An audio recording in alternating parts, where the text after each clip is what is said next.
So thank you for joining us. My name is Carole and I'm on the Branchfood team. By way of introduction, Branchfood is the largest community of food entrepreneurs in New England. We provide resources to entrepreneurs who are launching and growing CPG startups or consumer product startups, food tech startups, and ag tech startups. And we do that by providing them with a co-working space here in downtown Boston, industry connections, mentorship, and funding through our sister company called Branch Venture Group. We also do a lot of events that highlight food innovation. We also host a monthly roundtable, which we call Community Table, which I invite you all to attend if you can. It's on the first Thursday of every month.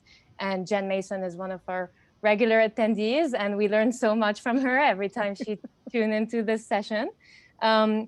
We also host Food Edge, which is an annual conference that highlights connections and collaboration around the topic of food innovation. And we also have our end of year holiday party, which we're hosting next Thursday, the 17th at 4:30 p.m. on Remo, which is a novel platform that allows for seamless online connections. We'll share more in a post event email that we will send to you. If you're interested to learn more about Branchfood, please visit www.branchfood.com, attend one of our events, join us in one of our community tables, or sign up for our monthly newsletter. Those are great ways for you to learn more about what we do and to find out how we can support you in your journey. So a bit about our Ask an Entrepreneur series. We launched this type of event to further support entrepreneurs and assist them in their journey launching and scaling their startups.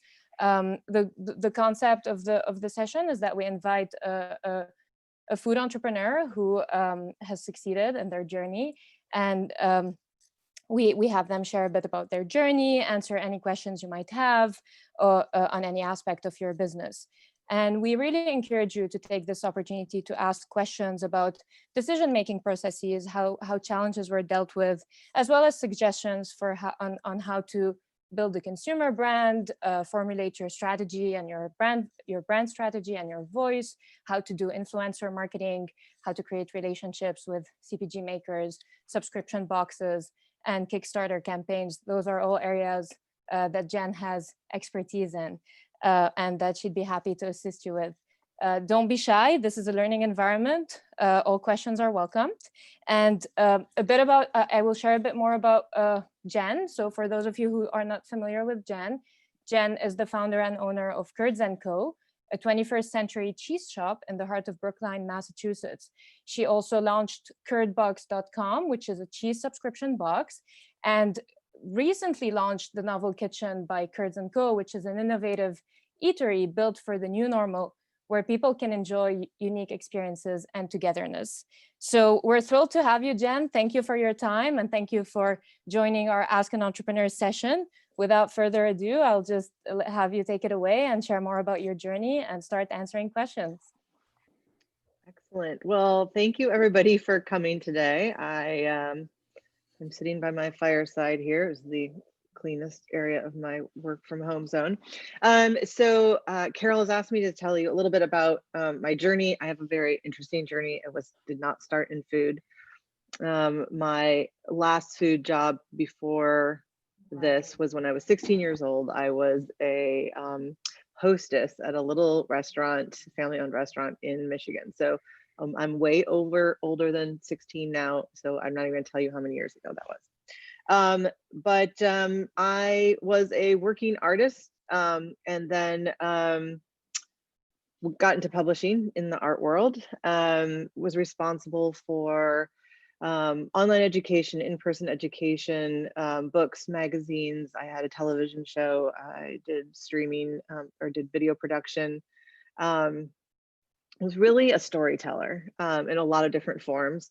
I embraced all the forms. I was one of the first people in the niche magazine world to create an e-mag. So Adobe featured us way back when, like it was way too early. People still didn't have iPads. I mean, people had iPads, but not enough. And so that didn't last very long, but I've done video editors letters a long time ago. And I went from publishing into I knew I wanted to start my own business, so I did a stint at Startup Institute in Boston for 8 weeks. I wanted to make big ideas happen, try to do something interesting. And Startup Institute was a place not to help you start your own business like Techstars, but more to help you understand the startup industry world. And from there, I actually ended up at a company called C Space in the city and at Atlantic Wharf. And my job was a socialization expert, so I was a storyteller again. My teammates and I worked with enterprise companies like Bose and Under Armour and Google and Facebook and Blue Cross Blue Shield and TIAA Kraft. In 2 years, I worked with 50 different enterprise companies, and my job was to take, at this marketing research, was to take all the marketing we had done, my teammates had done, and turn it into immersion rooms and websites and tangible assets to help get marketing teams or development teams to empathize with their customer, understand new markets, really help them to disrupt their normal thinking. So again, I was just a storyteller. And so I knew I was eventually, even when I took that job, I was there for 2 years.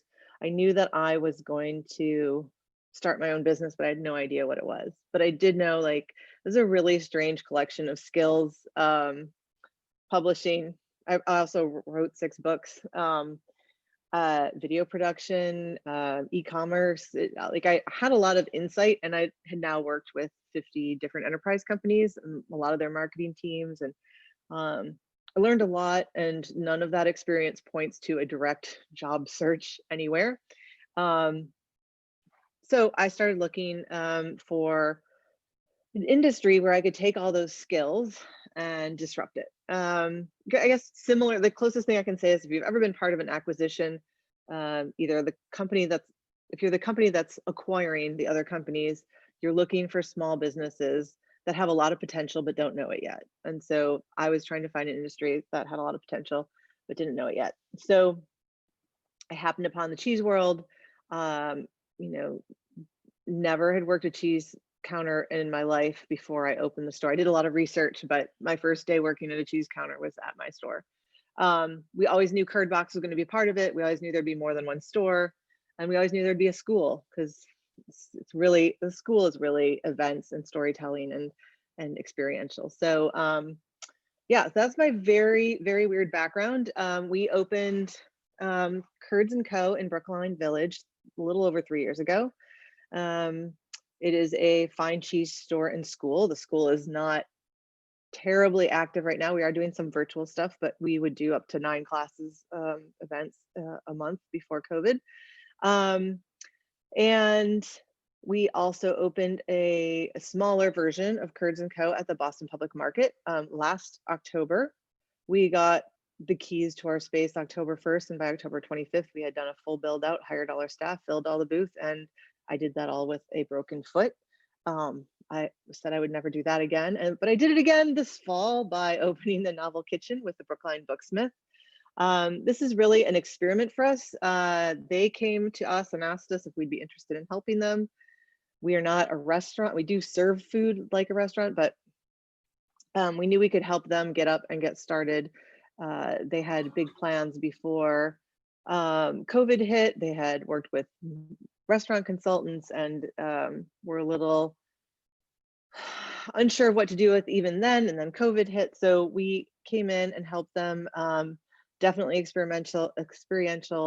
The goal is to build this up for them so that they can eventually take it over in whatever capacity that is. So it could be 3 months, it could be 30 years, but we're really excited about that and really open to the experience. The team there is fantastic. Brookline Booksmith has been around for 61 years, and it's in my town. It's the place that my kids like to shop.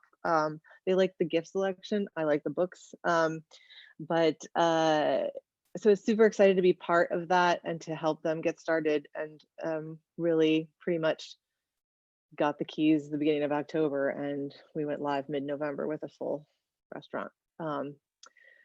So that's those businesses. And Curd Box, we did like any good startup, we built an MVP and tested it in our store, in our Brookline store. 6 months later, we started shipping it just to places we could get it to on 1-day shipping. Then we opened up shipping to New England. We kept testing, pivoting, fixing things, optimizing things, fixing wording on the website. And then we launched a Kickstarter to basically take us from working out of the back room of our little store to a fulfillment center. And that was a that was an experience. And I would say, honestly, I'll be honest, I will probably answer way too honestly any questions you asked today.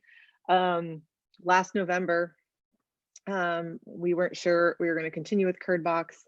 We had lost our conversion center, the people who cut and wrapped our cheeses.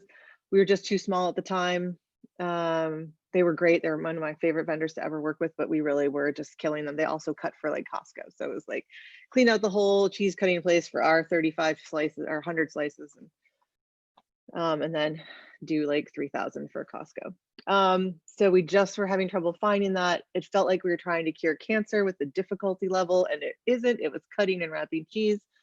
There's nobody really out there doing this that's not like Murray's doing it out of their own facility or Zingerman's. And so we just were like, we gave it one more chance. We drove down to New York. We met with the partner, and we've been working with them since January. And it's totally freed us to not be a logistics company, which is what we were becoming. And we are really focusing on becoming more and more of a content company that happens to also sell cheese. Some of our content is edible. So yeah, that's what we've been doing. I know we have some questions that were pre-asked, so I want people to start thinking about their questions, but I want to, Carole, if it's appropriate, I'll just go into these pre ones, because I know it's always that awkward time in between. Yes, okay, I'm done please. talking. Who has questions? So get ready to ask your questions. So Carole pre-sent me some questions from people. I don't know if they're here. If they are and I don't answer your questions, please let me know and I'll elaborate. So the first person asked, could I please tell them about the first investor-backed business I started and the process of deciding to start the business? So I actually have not had an investor yet. We've been very lucky to be able to self-finance. I mean, ask me if I'm lucky when I'm 65 and I'm not going to retire, but we've been able to self-finance so far. We've discussed it with mentors and different people about whether, we could move faster if we brought in money, and everybody's always told us we seem to be moving fast enough. Don't give away control until you have to, and we haven't really had to. So it gave us time to figure out things at a less costly rate. So I didn't have to make big, expensive mistakes because we were going slow enough. I'm ready to go fast now, in case anybody's asking. And the process of deciding to start the business, the cheese specific business was, I had a birthday party with cheese tasting, and like light bulb went off, and I just started doing so much research. I have ADD, so I need to have something that doesn't bore me in like 3 minutes. And cheese is like, you can't learn enough about cheese. You can't try enough cheese. You can't visit enough cheese makers. There's just like, it's never boring. Also, everybody loves you. Not that I need that, but when you tell them you own a cheese business, everybody smiles. It's like the nicest thing. And otherwise, the industry, for those of you, hopefully many of you have been to Formaggio Kitchens. They are a staple here in Boston, and they're really an old traditional model. I knew I didn't want to compete with them. I knew I wanted to do something that made people who weren't going to cheese stores go to cheese stores and try cheeses. Curd Box is our way to scale to the whole entire country. My family is in Michigan, which is, they put cheese in every single meal you eat in Michigan because it's so close to Wisconsin, but it's not necessarily good cheese. When I told my mom I was opening a cheese store, she asked me if I I had trouble finding the cheese aisle at the grocery store. She didn't understand, but now she gets it. So hopefully that answers question number 1. I really want to get through these so I can get questions from you guys. Question number 2 was, when I first started, how did I promote and find customers, both B2B and B2C? So we don't do a lot of B2B yet, but that is the next thing on our list. That's actually where we're just getting to really crack into pre-COVID. So right now, we work with Urban Grape. They've been fantastic. We do most of their catering. They're just not doing much right now because of the issues, but we've been working with them to do stuff virtually. But we wanted to find more partners like that. We hope to help more restaurants when things get back to normal. We have a cheese board sort of program. We help with R&D, different things like that. Our B2C is, my biggest thing here is, if you don't know what a landing page is, to write that down on a piece of paper. And when we're off this call, to go look up a landing page. Or if you know what it is and you can't think of a way you can use it in your business, like spend 5 minutes to figure out like what you can do. So landing pages have been great tools for us. Before we opened our store, we had a landing page for a store. Before we started Curdbox, we had a landing page for Curdbox. So that whenever I talked about it, when I was figuring out how to talk about it to people, I could always send them someplace, collect their information. Collecting those emails were very valuable. Just like grassroots on our building, as we were building out, I got a big ream of white paper, and we changed the message on the windows like once a week. We cut holes in them so they'd like look through the holes. We told them what cheeses we were going to carry. We told jokes. We just like really engaged them. So those weeks that we were closed, I mean, it's sort of like a actual brick and mortar landing page. They could see some more information. So you can't talk to customers unless you have access to them. And the best way to get access to them in most cases is to get their emails. So that's the biggest thing. And then talking to them like they're special. I learned this in publishing when we would do our newsletters. People want to know they have inside access to things. And honestly, as a business person, you probably already think like, if this is a customer who's willing to even consider us as a place for them to spend their time and money, you already like them better than the people who don't. So they are insiders. They do have a special place in your heart. It could be a very little tiny space in your heart, and you would like them to be a bigger space in your heart, but they do matter to us. And so we would do a lot of things like send out a newsletter. I would say, we're going to be telling something really special next Friday, whatever it was. We're gonna like release our education schedule, and then on Saturday we're gonna let the rest of the world know. We'll put it on social media, so watch for this. And so when that would happen, when we would send out the one special one, we would literally have people who were waiting for that to come, and they would sign up, sign in, come to the store.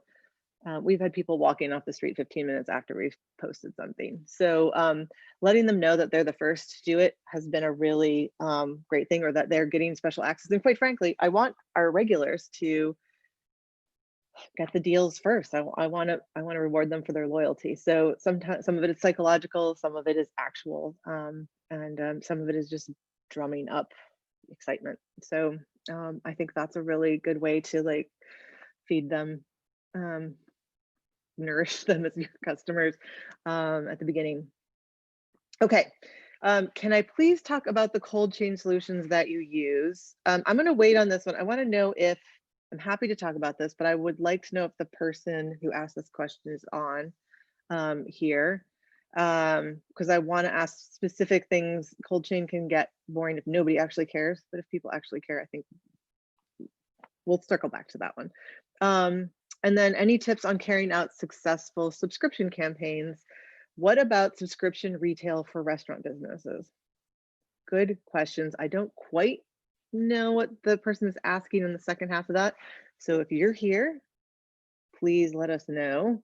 I'm going to assume the second part of that, what about subscription retail for restaurant businesses, is is sort of like a restaurant's version of a HelloFresh Blue Apron thing. Maybe they're putting together meals you just heat up, or maybe they're putting together meals that you would actually cook. Or maybe it's just we're sending you dinner for two already pre-cooked. You can pick it up once a week. I'm not quite sure what that is. My tips are, if it's anything like HelloFresh or Blue Apron, and you're not actually thinking of doing it just for like your local community, I would say you could probably find a better use of your time and stress level. Blue Apron, and I just see people constantly trying to start these food businesses, that the people with the biggest amount of money and the most ability resources to put into this are still struggling to figure out at giant scale. So it hurts me when I see people trying that. Now, if you're like a local restaurant, what you really want to do is just find another avenue to get dinner for two into the mouths of 50 people, 100 people. That's something totally different. You're not looking to scale to 1,000. You can figure out economies of scale just there. You already probably used to cook for that many people. Logistics is the big thing. Thinking about how to be creative and smart. Do you have a refrigerator in the back you're not really using right now, but people would do pickup, so let's roll that refrigerator into the front vestibule for COVID. That's fine.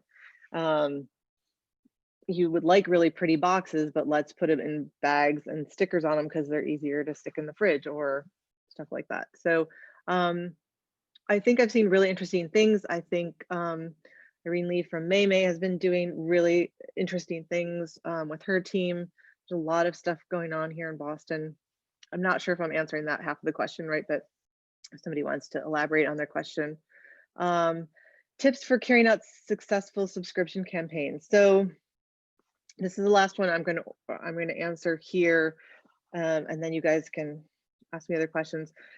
This is I'm going to sum this up, and then if you guys are actually really interested, if anybody on here is interested about subscriptions, we'll go into more depth about what you're actually interested in. But for subscriptions, the trick is churn. Churn is the pace at which people leave your company. It's your lifetime value of your customer. And you want to make that as long as possible and make the churn as small as possible.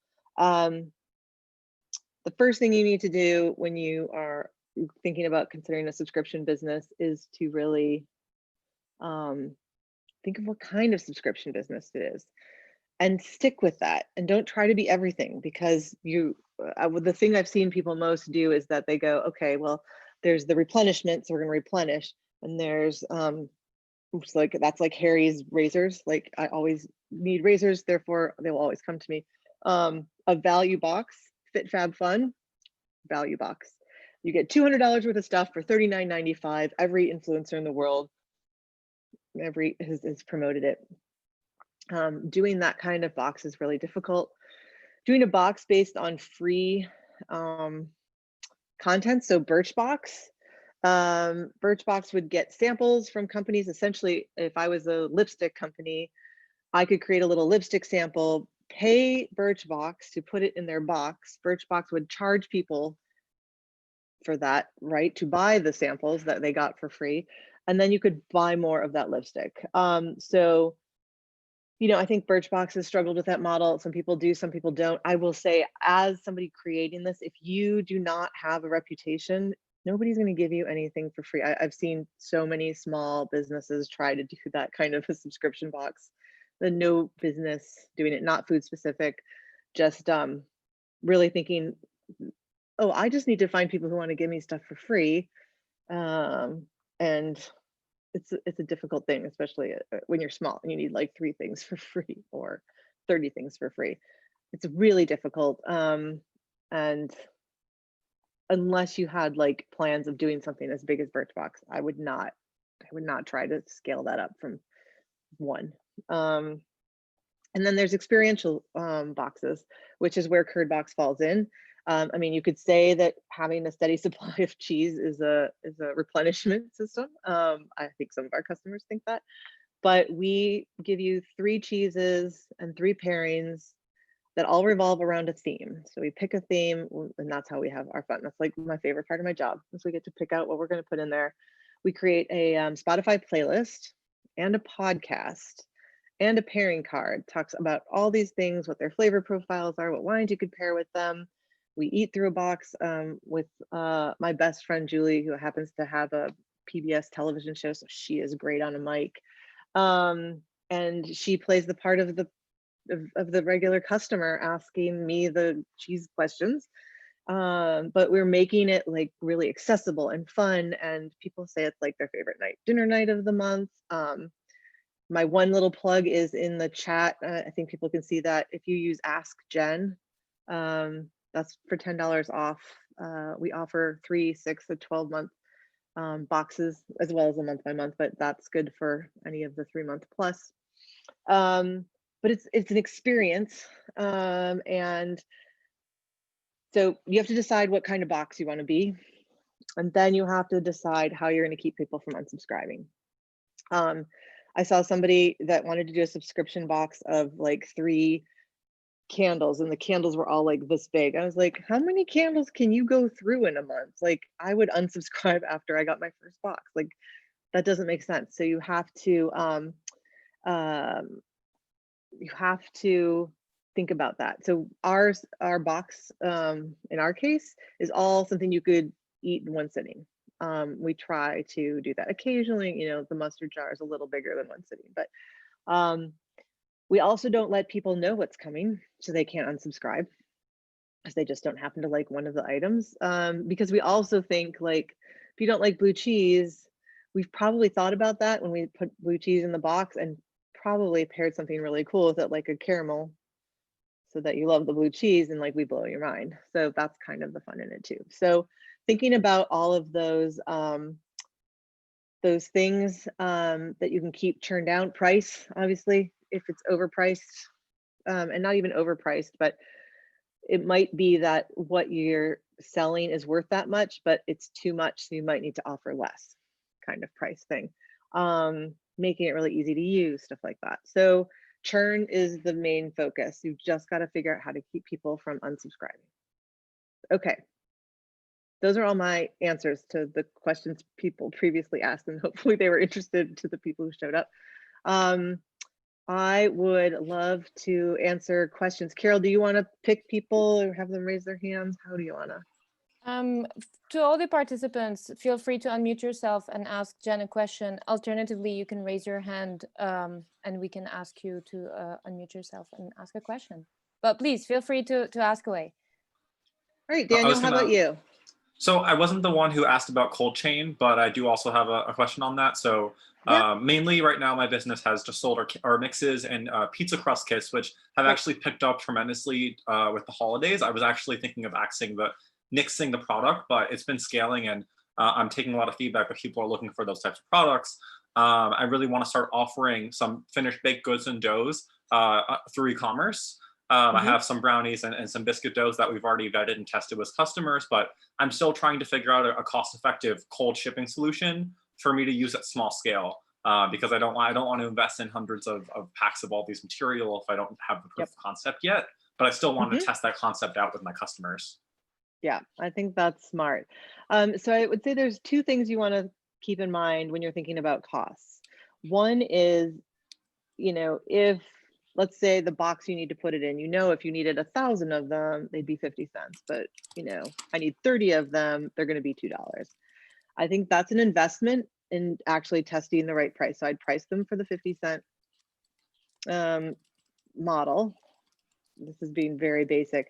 To see if, because what I see a lot of smaller businesses who don't have the economies of scale getting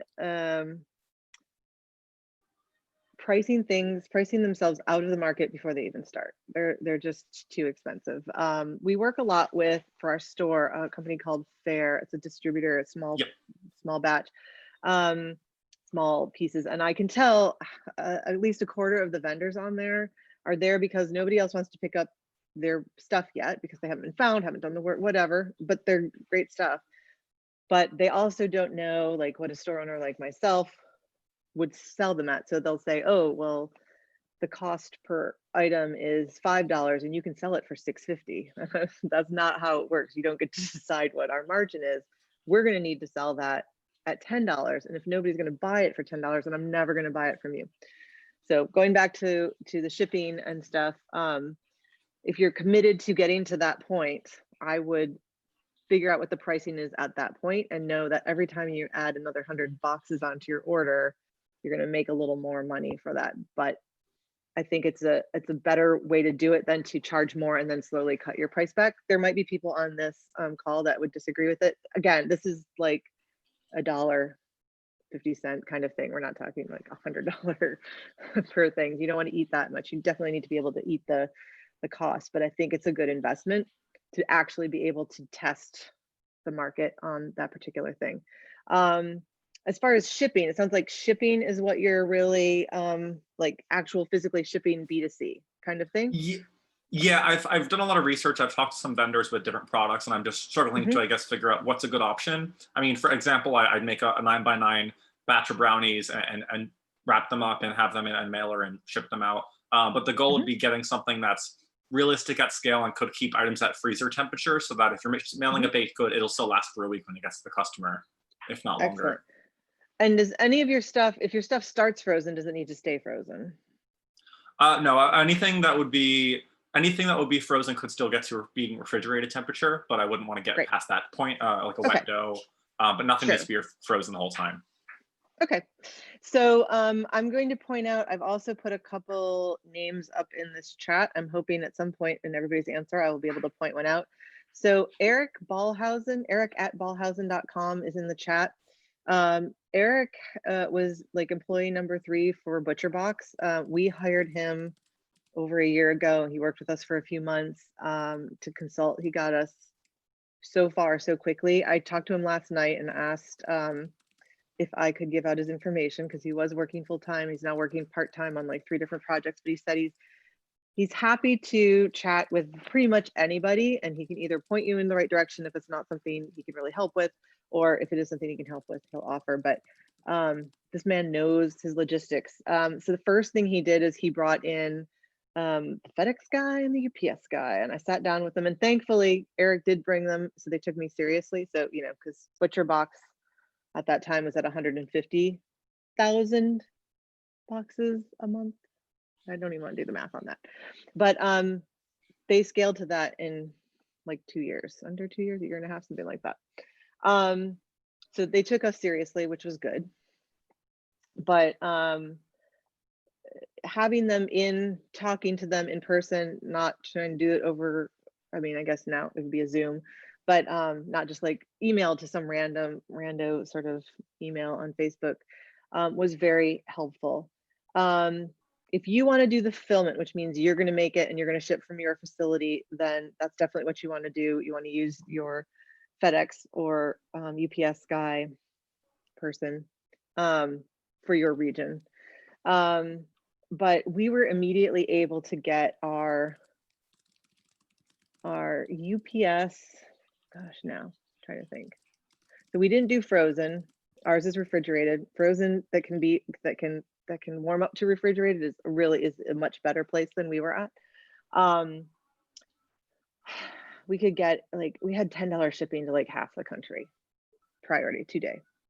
So, you know, it was under a certain weight, it was under this, but like, that was not the price that was available on any kind of, you know, shared, you know, you need to tell them what you're doing. You need to tell them where you think you can get to. You need to ask them for any deals and then sign that piece of paper so that you get that deal for as long as you need it. Also, some things to know, this is for anybody, if you're doing shipping, we actually have from UPS, they gave us a computer and a printer and a label printer because we were a customer of theirs. And this is when we were shipping 35 to 75 boxes a month, like one day, shipping all those boxes out. And they have this ability to give you, if you're having these conversations with them, have the conversation about the equipment. Don't go buying the equipment if you can get the equipment free. Sometimes it's just while you have an account with them. Sometimes it's, you know, definitely. But it was a really good tip. So definitely having conversations with them. If you can find any of you, talk to Eric and see if he can point you in the direction to make those appointments. That is the key, because when I could ship, my goal is to eventually get shipping to $10 nationwide. We're at 10 and 15. We can get everything a 2-day across the country. So it's complicated, but it's totally doable. But you need to not just like use the website to get access to them. Any other questions along that lines? I just want to say on that point, I use ShipPirate right now. I'm waiting to hear on USPS for some business pricing, but that's been the best option if you're not able to get in touch with them for my other products. So if anyone's struggling, I've used tons of other platforms and you don't pay to use them, and they're widely cheaper than any other platform I've found. And on the shipping label side, I actually use a Dymo 4XL printer. I got it because I also use that for my labeling, but I found a supplier for labels. It's 2.5 cents per label.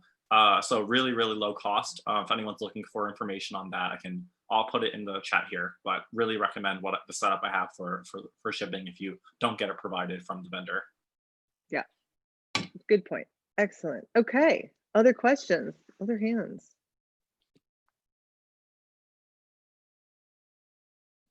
Everybody's quiet today. Should have saved some questions for later. While you guys are coming up with questions for me, other names that I also plugged in here that have helped. First of all, the 3 names that I'm giving you guys today, I met at Branchfood. So this was my way to plug the Branchfood's community table. I've been going now for over 4 years. So I came before I was going to open a cheese store, when I was just about opening the cheese store, when I was opening the second cheese store. And so the other 2 people, so besides Eric, is Amanda from Curate&Co. So I met Amanda here. My plug for these guys, they're helping me with influencer marketing, social media advertising. They're helping run my social media because I can't do social media for 4 companies at a time and do any of it well, and PR. And this is the plug. I'll just drop this mic. They got us on the Goop holiday gift list for free. It is blown us out of the water. We will, at the beginning of the year, I think we were at 88 subscribers. We will end the year at about 750 subscribers per month. And half of that has come from this gift list. So it's, they've been really great. They've been doing a good job on social media. And they're another Branchfood company, so I highly recommend them. I did a lot of work. I talked to a bunch of people. They are a class act. They've gotten us actually into about 7 gift subscriptions. I mean, it helps when you call people up and go, hey, can we send you some cheese to try out? Most people don't say no. Yeah, so highly plug them. And then also it was Gerald on here, Jerry, who's actually here in the room, and Eric and Amanda would have been here as well, but they already had things when I remembered to ask them yesterday. So Jerry is one of the only people I have told people I would recommend, him and my contractor for the last 3 years. And Jerry's my lawyer, and I met him here at Branchfoods. And not most people don't like calling up their lawyer. I look forward to it when I have to fire somebody, because I know I can call Jerry. And the best part of that day is going to be talking to Jerry as I'm getting through some really horrible firing situation or another contract negotiation. So definitely, just even if you don't need a lawyer, and I'll take down Jerry's information or find me later and I'll give it to you again. But so thanks for coming, Jerry. And okay, now did anybody come up with any other questions? Quiet. For those of you who are not, who would prefer submitting their questions via the chat, you're welcome to do so, but please don't be shy. I want to know what everybody else does here. I'll ask a question. Jen, can you go over what do you think the biggest legal hurdles were when you first started Curds&Co that people should think about when they're starting? Being afraid to call a lawyer is number one. Yeah, I needed to know what I didn't know. And I think it's really important for hiring to feel really confident about your contract, and in such a way that you can, yes, get help at the beginning writing your first contract, but can you go back in and change the name for the next person you're hiring, and understand that, understanding any contracts, definitely around rental spaces. If you're going to have a brick and mortar, really understanding and making sure you're protected, at this point, having some knowledge on protecting yourself from things like pandemics and COVID. But yeah, I would say contracts, like you are, as of new business, you will now have to contract with people, and knowing enough about that you can get by day to day. And I think a good lawyer can help set you up for the stuff that you are capable of doing yourself, and help you know when you aren't capable of doing it yourself, and setting you up with a good structure for that. Definitely. And Jen, we received a question via the chat, which is actually a question that has been on my mind as well. It would be great if you can talk a little bit about your Kickstarter campaign, and what stage was the business at when you launched the campaign, and what was the end result? Yeah, great question. So there's a lot of reasons to do a Kickstarter, and for us, the reason wasn't so much to raise money, which it is a good reason to do a Kickstarter, but that wasn't what we needed. What we needed was people to subscribe. So we used it really as a marketing tool. Sort of, I think you could think about it in terms of like a company that wants to build an actual product, and they're going to use that money. Your order is going to actually fund them continuing to build, or like make the dyes or test the product or something like that. So we needed the Kickstarter for the purposes of getting people interested, getting names that wanted us to send boxes of cheeses, because at that point, before the Kickstarter, we were probably at about 35 subscribers, 50 subscribers maybe. And we needed to get to like over 120, because we were now going to send the boxes to someplace, or have all of the content sent to a fulfillment center that could pack all of our boxes for us. And you just need, like, you can't do that for 3 boxes. You got to have like a place to do it. So we sort of set our goal around reaching that minimum. And it was great to have the money as well, but the money basically paid for their boxes. But what it really did is like force people into subscribing, but it forced people to take notice of us, and prove the concept that people actually wanted to be part of it. And I think we asked for, we were going for $10,000. We got $13,000, but that was 120 subscribers is what we were sort of going for. Some of them for multiple months. I was just looking at our numbers today. We have people who have subscribed to our box for 30 months at this point, which is pretty awesome. I feel like I was looking at the day. I feel like I should send them a thank you note, or at least a holiday card. So, trying to figure out what your actual reason is for the Kickstarter. There's a lot of videos out there, information, top tips for Kickstarter. I highly recommend watching some of the most viewed ones. They're going to give you a lot of the same tips, which is, think about how much money you need. Then you need to try to raise more than that. You need to pretty much sell things before you even get on Kickstarter. You need to be talking about it before you're there. Another landing page would be good for this. They say, like, you should ideally have, I can't remember what the number is because it's been a couple of years now, but 30 to 50% of this, like, you've already talked to people who can come in and buy some of the big rewarded items or whatever at the very beginning to be successful.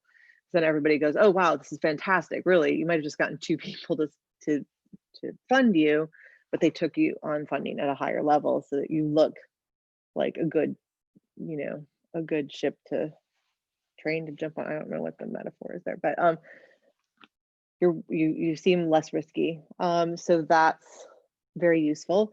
You have to communicate as you go along, or you just will get bad PR. If you're doing this to like sell and get stuff and you want it to be a relationship that continues, you definitely need to communicate, because you get bad, you get crabby people later. You just got to stay on top of it and keep people happy. Really thinking about any rewards you're going to use and making them as free as possible. So if there's like something that you really know that you can put in a really great digital guide to something that they can have access to at, an okay level, it doesn't have to be a bag printed with your logo on it. Like, let's try to find ways to like really make those things affordable. I think it's always exciting. Nobody took us up on ours, and I've seen very few people take us up on, or take other people up on, like some big experience that, for $10,000, we will fly to your place. We will bring you all the cheese. We will name a cheese after you, and we'll have a barbecue. Nobody takes you up on it, but you got to have something beyond where you're hoping people are going to land. And you also want to have something that if somebody did want to spend that much money, that they're not like, I will take 72 t-shirts. You give them something exciting there. It's something you can promote in your social media and your marketing push for it as well. And you market like crap out of it. You just keep talking about it. This is one of those things I talked about earlier, of telling people they're going to get insiders. So like we did that, like the Kickstarter's coming, we had early bird special, and then the minute we put it up, we sent the newsletter to all the insiders, and we had people immediately sign on for that, and converted them.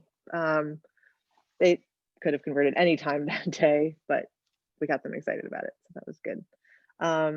Yeah, I don't know if anybody else has any other Kickstarter specific Kickstarter questions, but it's work. It's definite work, but it was an easier path. Like there probably was other things I could have done that weren't as hard work, but they weren't for sure. And the Kickstarter, the way we priced it and followed all the rules and did the work ahead of time, like we knew that the hard work was going to pay off. So it was good. Jenn, we received another question via the chat. Yeah. The question is, how did you arrive at the $49.95 initial price point? Good question. We didn't. It was $34.95 for initially. That's the honest answer. And we ended up, so we had to raise it at one point because we wanted to add more to the box. We wanted to add, artisanal cheese is expensive, and we knew we were going to get really limited really quick, and we were going to run out of cheeses that we could afford to put in the box. So we basically figured out the cost of goods, the actual food in there. We do pay for our items. There are a lot of people who do subscription boxes that aren't filled with their own stuff that do try to do this whole I got it for free. We do ask for a small discount off of regular wholesale, so we're probably still paying more than Wegmans is paying them for it, or some big big quantity orders are paying, but we use that to help offset the creation of our podcast and the maker video and all the social media we do. So it's usually a pretty good deal for them. When we were just starting out, it was like $30 worth of discount gets you about $1,000 worth of photos and mentions, so it was a good deal. As we get bigger, more and more people will want to be in the box, because now they can get in 750 boxes all across the US by people who really like food. It's like, how else do you target to exactly your people in a way that makes it at a time when they're happy and they're in a great mind frame? It's just like perfect. So we looked at cost of goods. I would say, not getting too much in the weeds, but we have a budget for how much the cheese can cost and a budget for how much the pairings can cost. And if the pairings are a little less, the cheese can be a little more. If one cheese is more, we can put in a cheese that's less. So we're giving them the same sort of content. We figured out the cost of the box, the cost of the ice, the cost to pack it, the cost to store it in the warehouse, the cost to ship it to the warehouse. The same way we kind of would for our store. Like, you know, it costs us $4 to get a jar of jam, then it costs us $1 a jar to get it shipped to us. So that becomes part of the price. And then, you know, we pretty much priced it as a margin similar to what we'd have in the store. So once our costs were in there, to get this experience delivered to your door is about a 50% margin, which is what you would expect at a store. For us, the cool thing is we do smaller sizes, not necessarily that they're sample size, but again, we want you to use it all up. So nobody's unsubscribing because they have 72 jars of jam. And it would be next to impossible for you to walk into any cheese store anywhere in the country and get these 3 cheeses and these 3 pairings for less than $80, $90, because you're gonna have to buy a full jar of jam. You're gonna have to buy a full thing of this. And I dare you, for the most part, to ever find all 3 cheeses in one place. We're sourcing them from all over the world. And you know, you can shop at our store, you can shop at Formaggio Kitchen, you can shop at Savinor's, you can shop all over Boston metro area, eatery, and you cannot get the same cheeses. There are so many cheeses out there. So we looked at it as, you know, pricing it fair. We weren't giving a discount. We were never a discount box. And we get people that are mad. We get people right on our ads, especially, you know, you had me until it was $49.95.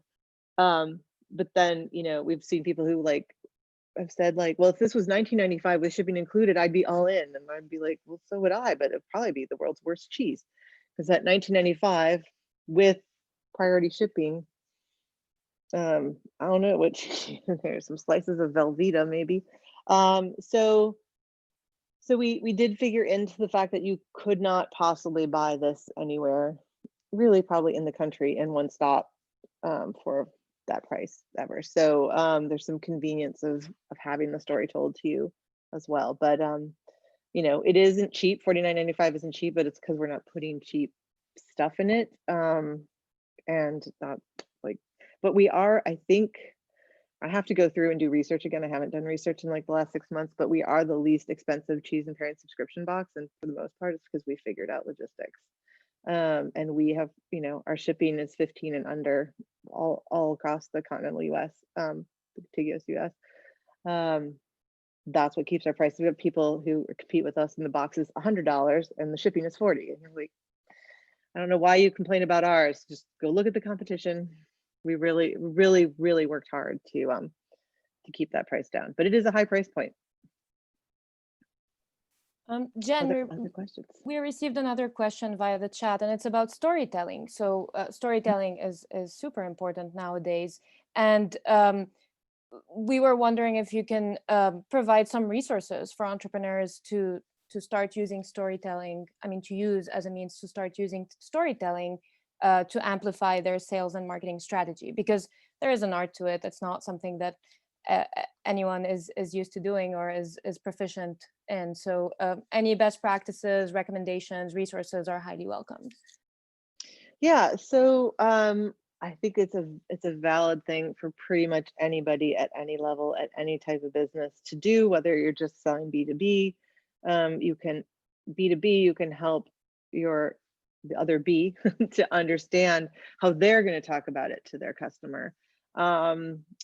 And I would say, you know, the best resource is really some competitive analysis, and maybe not competitive even in your field. Maybe nobody else is doing storytelling in your particular place, but you know, you live a full life. Where have you seen really great storytelling, and thinking about how do I tell that in our voice? So then really understanding your brand voice.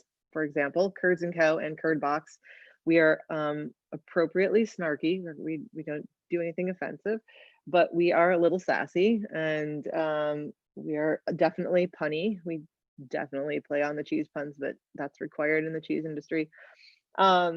And we use that voice to tell the stories. And sometimes it's just our social media. You know, we are slowly telling the story. Like of, you know, needing to be rewarded with cheese, you know, had a rough day, how did this, like, it's a tiny little story. It's the novelette of a novelette kind of story, but it's a consistent message. And when you put all those together and you see all of our social media or you see our stuff, you start to hear a whole story. You know, we did something which is probably the thing I'm most proud of, surviving through COVID with the team. We've grown from, I don't know, pretty much 7 to 15 people during COVID.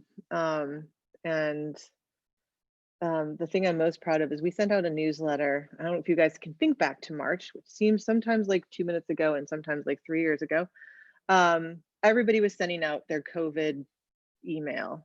And if one more bank sent me an email on how to wash my hands, I was going to scream. Like, I did not need, like, right? Didn't you guys get, like, your bank sent you, the Wegmans sent you an email about how to wash your hands, your vet told you how to wash every email was like, nobody knew what to say. So they all just said, like, wash your hands. Here's how to wash your hands. Watch this video on washing your hands. Wash your hands. Wash your hands.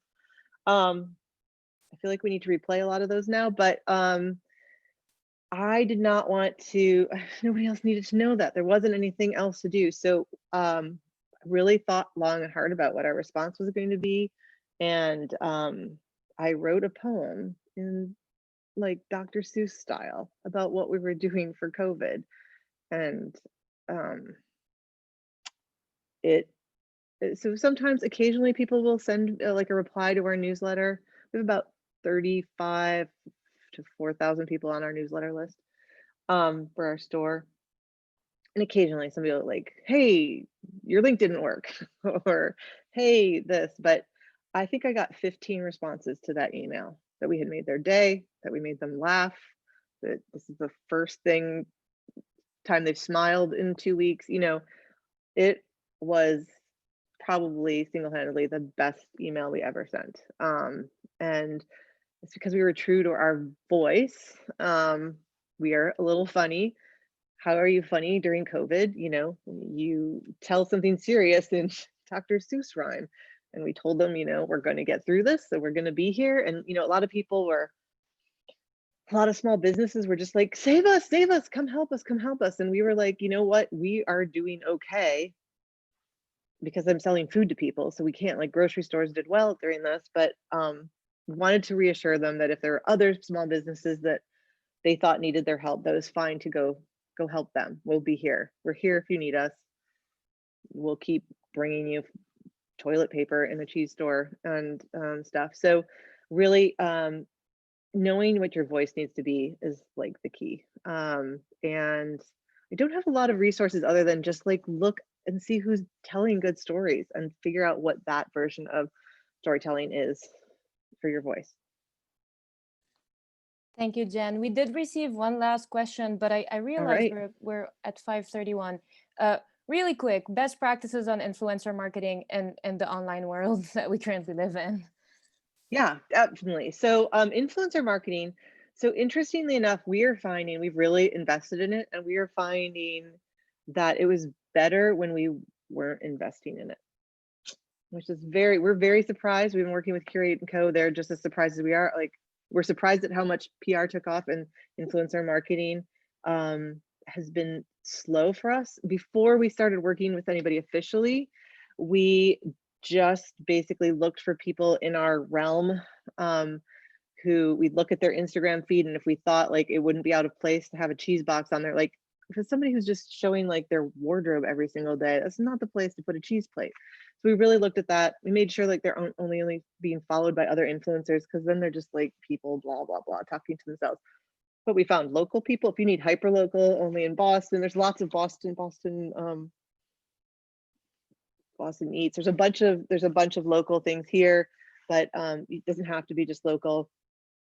We're actually going to go back to sort of our roots. We have a couple of Food Network stars who've loved our cheese box, and we're going to stop and sort of budget that and see if we can work with them and do something a little more meaningful. Get them a couple boxes, have them actually cook with it, talk with it, do the stuff. They both really like us. So it's not a forced thing. So it feels natural to them. We can promote them. They can promote us. But I would say definitely start small and start not necessarily local, but like the, you know, micro influencers, somebody with 2,000 to 5,000 followers who's interested, and find a way to make it work for both of them, both of you. We started working with somebody called Baker and the Beard, Beerd. He is a beer guy, also has a beard. And he writes a blog post, which is really his Instagram blog post, but he pairs cheese with beer, pairs things with beer. We gave him a box and he did a great job. He did a great job shooting it. We're like, how about you we keep sending you boxes. You're gonna write, you need content, you need food to blog about, we'll send you it. And then we'll just post your same exact information and promote you on our blog. You don't have to do any more work. All you have to do is eat the cheese. And it's been great. So we're looking for like a cocktail version of that, a wine version of that, a cooking version of that. So that's gonna be our next steps here. So influencers, start small and just see who's willing to do it for the product in a way that also benefits them. If you can find something, a very symbiotic relationship, it's a much better thing. But you know, some people, the influencer marketing works for it. For us, it hasn't, and I think it's a lot because we're in the cheese wine space, so there are a lot of cheese wine influencers, and so these people just have more wine influencers that follow them. None of them are looking for a cheese box. They're all just looking to like talk to each other on Instagram. So yeah. Anybody can reach me at any time, Jenn at curdsandco.com. Feel free to reach me. If there's questions you didn't want to ask now or we ran out of time, happy to help. Thank you very much, Jenn. And we'll be sure to include your email in the email, your email address in the post-event email that we will send to all the attendees. Thank you everyone for tuning in. Thank you, Jenn, for all the wonderful insights. We keep learning from you every day, and it's remarkable to see how much you have achieved. And we're glad to see that your 3 businesses are thriving, and we wish you all the best in your future endeavors. As a reminder, we're hosting our end of year holiday party next week. I'm dropping the link in the chat if any one of you wants to attend. It's a great way to further connect with the local food startup community, to meet amazing people like Jenn, and to further connect around the topic of food innovation. So thank you all for tuning in. Thanks again, Jenn, and have a good one. Have a great night, everybody.